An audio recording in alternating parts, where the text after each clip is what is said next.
Hi, I'm Rebecca Brand, and we're making reverse seared ribeye steak. Reverse searing is the best way to make the interior of your steak to be just the way you want it and have that medium rare, which is the way I like it, go all the way out to the edge. My recipe today is not going to take a meat thermometer, and that's because I'm going to use a nice thick cut of ribeye, but I'm going to give you the time so you know exactly how long to cook it so it's perfectly medium rare. If you were to sear your steaks first and then put them in the oven, you are not going to get the look of this because the searing is going to take longer, and the reason is the interior of your steak is cold, therefore cooling down the cast iron skillet or your frying pan. By heating your steaks up in the interior to about 110 degrees, and that's what this method's going to give you, whether you have that meat thermometer or not. You can then get your hot frying pan and quickly get the outer crust going. And another reason that happens is the oven has dried and desiccated the exterior of your steak, causing it to fry up fast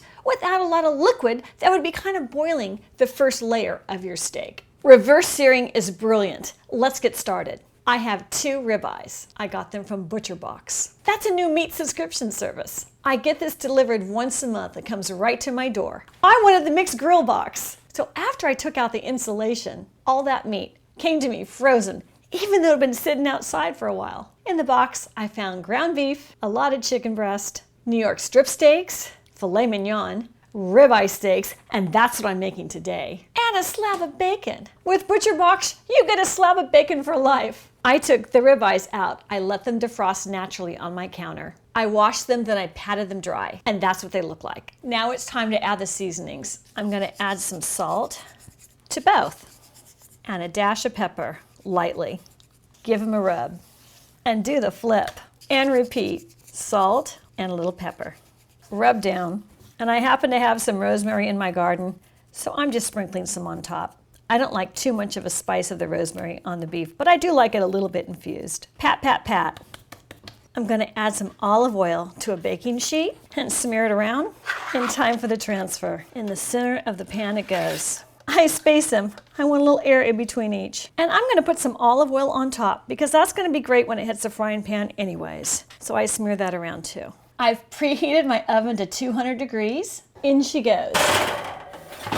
For that half-inch steak, turn a timer on for 30 minutes.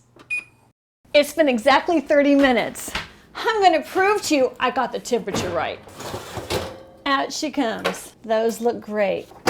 So now I'm going to turn on my cast iron skillet to high and let it heat up. So let's check that internal temperature just so you know my method works. 117. 115 was what I'm aiming for. That's not bad. So into the hot skillet it's going to go. 1, 2. You need that skillet super hot because you want to get a quick sear on each of the sides. So I'm leaving my stove on high. You can see that there's not much moisture on the top of these steaks, and that's what's going to help get you that sear. Don't move it around in the pan though, because if you do, you're going to disrupt the searing. You're going to leave it in there for about 1 minute. And then we're going to peek. That's seared. So up and over she's going to go. Flip. Stovetop's great, but if you have a grill, you can even make it sear faster, which is going to keep more of a center of medium rare. American stovetops don't really get that hot, so that's why we had to preheat our cast iron skillet. And after 1 minute, done chum. You need to let it rest for 5 minutes so the juices don't come all out with the first cut. Time to cut. Oh yeah, that looks great. Maybe that's a little more to the medium side. What do you think? Let's try it and find out how it tastes. That's delicious. And what you also get with that reverse sear method is a more tender interior because you're cooking it slower than you would if you'd cook the whole thing on the frying pan. Click the link to get your ButcherBox subscription and get your free slab of bacon for life for free. Check out their offers in the description box. All ButcherBox beef is grass-fed, the highest of quality. Thanks for watching. I'm Rebecca Brand. Subscribe to my channel and ring my bell to get notified of my new videos. Well, let's keep making great recipes in life, like a really good reverse sear method steak. Beef, it's what's for dinner.